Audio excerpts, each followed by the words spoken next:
I find myself just as surprised by my behavior as you are. I'm sure some dark power possessed you that brief moment you actually did something nice for another person. Anyway, I appreciate it, dark powers.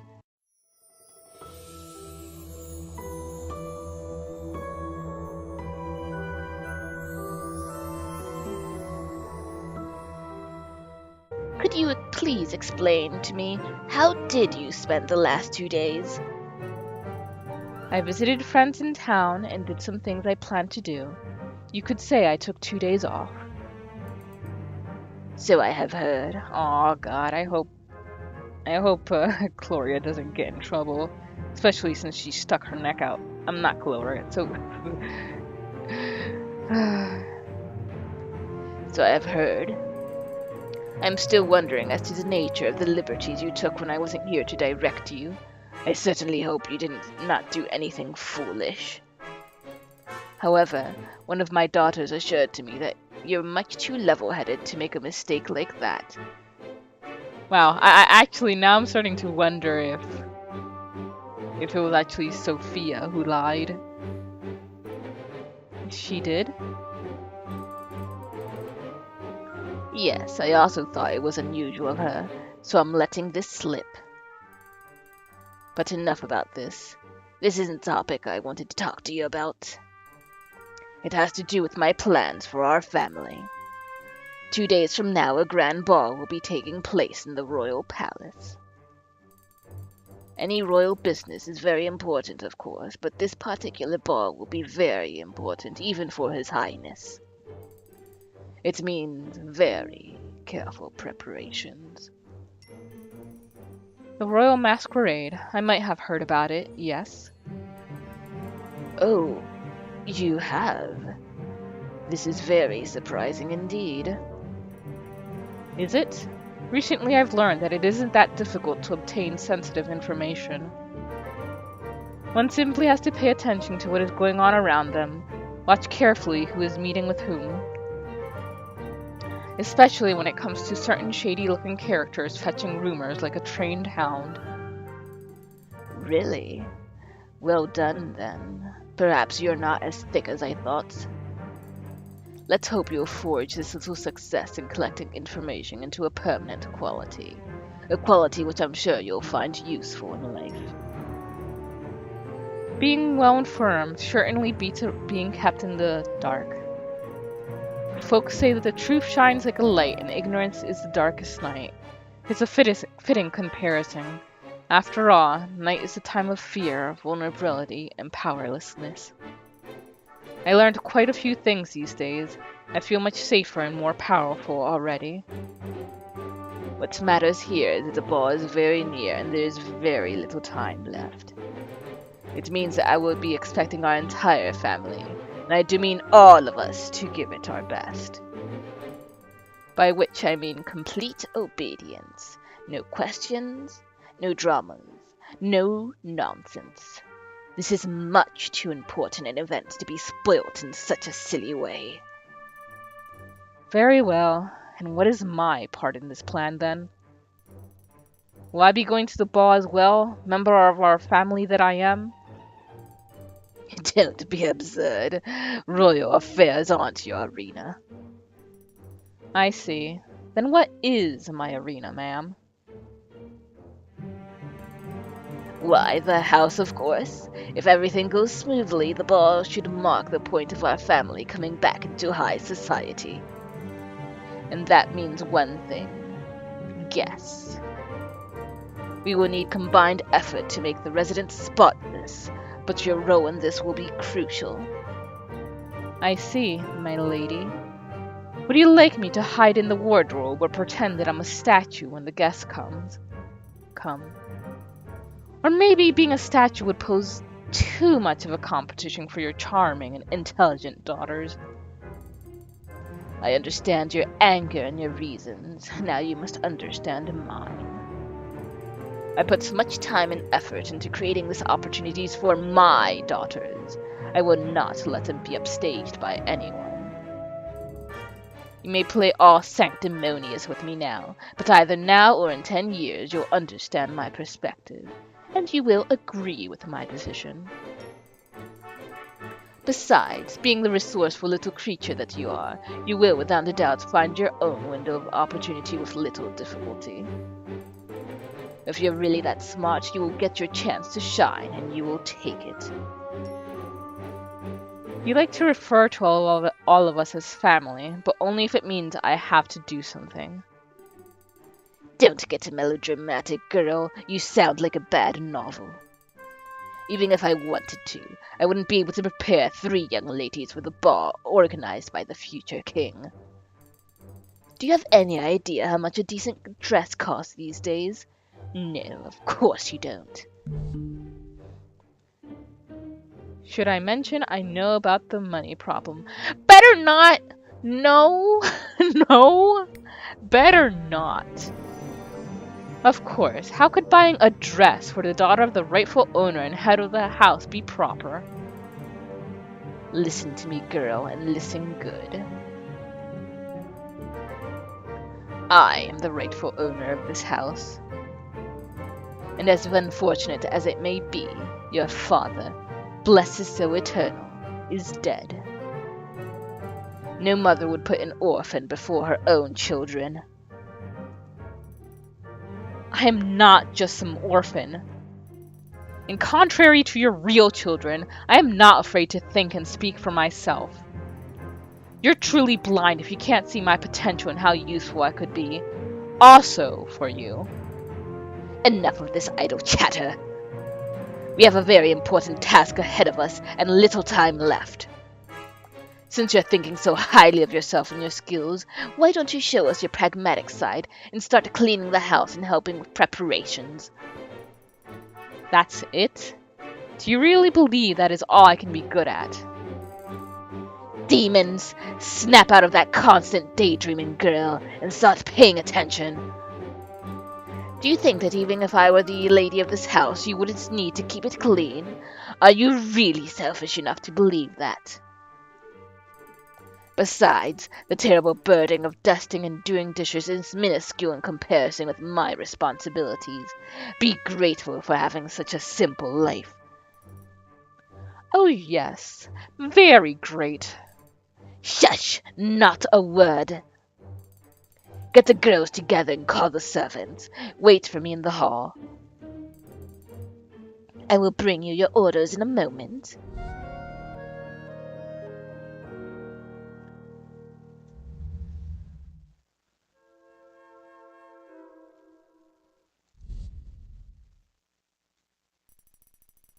Finally. It's so clean you could possibly dine from it. I'm tired, but it's still better than washing all those dishes was. I hate doing dishes. She's been back for a little more than 1 hour, and here we are scrubbing the floor on all fours. Cleaning the windows. Polishing silverware. Twice. And dusting everything. And did I mention doing the dishes? You might have. I hate that. Do you know what I hate?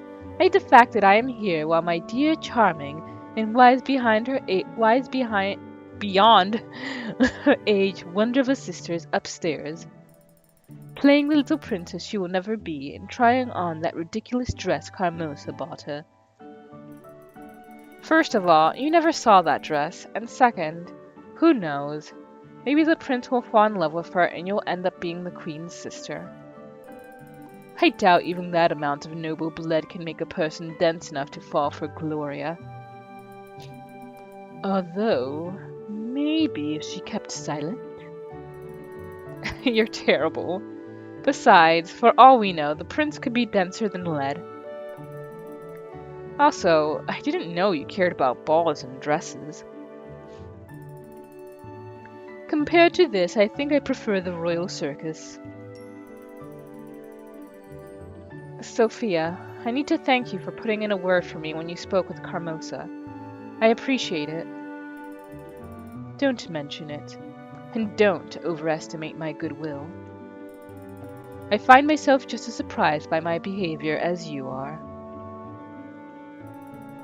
I'm sure some dark power possessed you that brief moment you actually did something nice for another person. Anyway, I appreciate it, dark powers. What are you two babbling about this time? Wondering why the hall isn't sparkling yet? Women, stop talking and get to work. This place has to be worthy of the Emperor. You seem very confident that people will suddenly crave visits to our house, Mother, just because they will have met us at the ball. Will they be so taken by Gloria's charming sense of humor and my kind and sunny disposition? There goes my wonderful Sophia, always heavy as a storm cloud. Are you finished? Because there's work to be done. Also, frankly, dear, I'd stopped paying attention to your theatrics a very long time ago. I'm sorry my acting up hasn't been to your standards, Mother. This ball is much more than just a meeting. It is a chance for all of us to get firm footing in this world, and heaven knows we could use some of that. I've waited for far too long and invested too much to let this chance slip. So stop whining and start being serious about it. Or do you want to end up with no money and just a clothes on your back like Cinders here? Don't get your hopes up too high. What did you say? Are you whispering in my presence? Nothing, Mother. Mother, where are you? I need you to see this. What is it again? There must have been a mistake, Mother. This dress isn't my size at all. It's too long. Oh, that's really pretty. I like her mask too. I'm sweeping the floors with my every move, and if I ever have to dance in it, I risk serious injury or worse. Wow. Personally, I think you look very pretty, Gloria. Very pretty indeed. Have your fun at my expense. You love to see me like this, don't you? Yes, I think I'm beginning to like it too. The floors are already swept, I'm afraid. What's this? Demons! The man is clearly an amateur. I gave that crook all the numbers and made sure he got them right several times. I'm sorry, Mother, but I really can't go wearing this. What are we going to do? No reason to lose your head, Gloria. Perhaps visiting the tailor without you was a mistake after all. But we can still salvage this situation. There's still time. We'll all go to the tailor tomorrow and make sure he gets it right this time. A trip to the tailor, how very entertaining. Stop whispering behind my back and try your dress on. We have to know if it fits. And you, Cinders, stop loitering and get back to cleaning. Just great. Just great.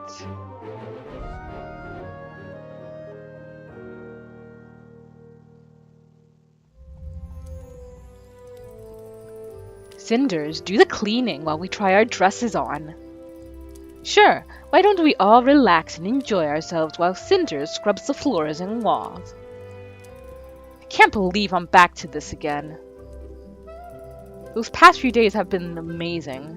Now I know there's more to life than this, and not only in fairy tales. I need to change something instead of just bending to Carmosa's will and going back to what is called normal around here.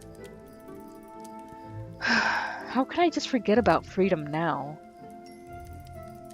Because, let's be honest, Carmosa won't ever release me.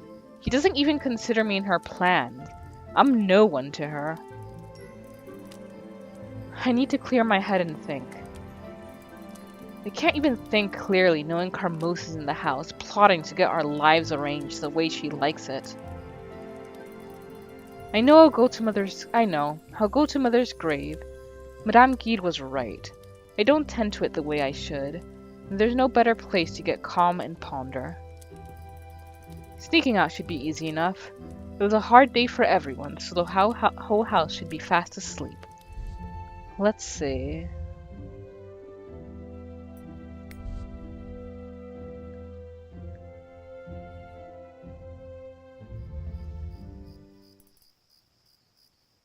I think this is my favorite backdrop. Hi, Mum. It's me. Psst. You didn't hear that. It was a while since my last visit. I'm sorry. I've had the most intense week. A bit crazy, actually. I feel like my head's so full with thoughts about what's been going on that it will burst at any second now. I met your old friend, Geed. She told me quite a lot about you. I can't believe how different it was. You were, in comparison with what Father used to tell me. I'm sure you know what to do now. Geed said you were smart and strong. And so are you. It's in your blood. Madam Geed, maybe? Man, the anonymous, face is kinda creepy as hell. What? Who said that? Where are you? Be calm. We know you, just like we knew your mother. We are here to aid you. Ah, look, Dahlia, we may get to see the fair folk after all. All right, if you're so helpful, why don't you show yourself? As you wish. Oh. Heavens! Who are you? I am the fairy of the lake, the one who is praised and feared by souls elated and those of broken spirits. Fairy of the lake? What?